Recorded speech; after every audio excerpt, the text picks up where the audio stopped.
लोकसभेच्या निवडणुकीच्या निमित्तानं मी महाराष्ट्राच्या कानाकोपऱ्यामध्ये सध्या हिंडतोय. मोदी सरकार शेतकऱ्यांच्या विरोधी आहे. नव्या पिढीची बेकारी कमी करण्यासाठी ठोस पावले टाकत नाही.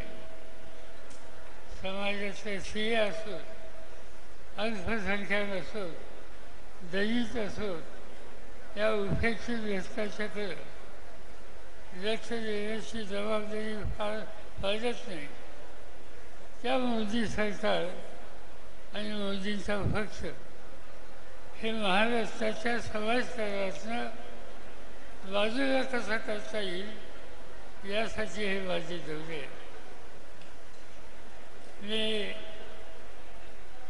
सातारला गेलो, पुण्याला गेलो, अहमदनगरला गेलो, नाशिकला गेलो, औरंगाबादला गेलो, जालन्याला गेलो, परभणीला गेलो आणि सोलापूरला आता या ठिकाणी आलो.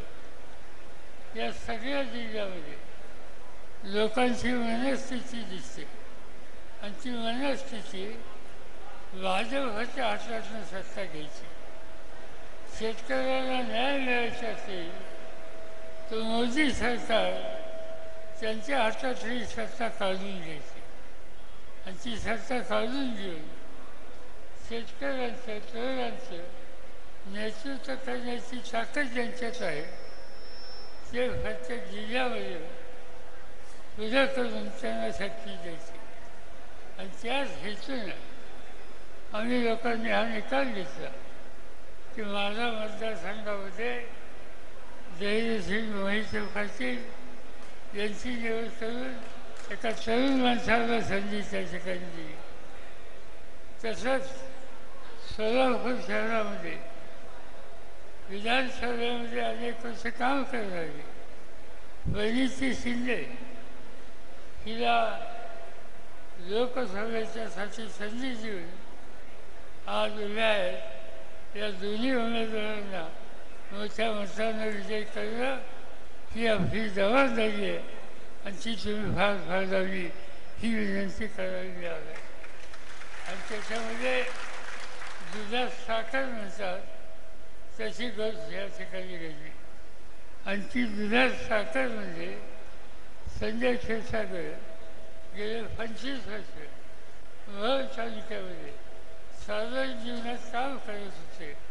त्यांनी आज आपला रस्ता बदलला आणि राष्ट्रवादीचा रस्ता त्यांनी स्वीकारला. त्यांचं मी या ठिकाणी स्वागत करतो. हा तालुका अनेक वर्षापासून माझा एक त्याचा संबंध असलेला हा तालुका आहे.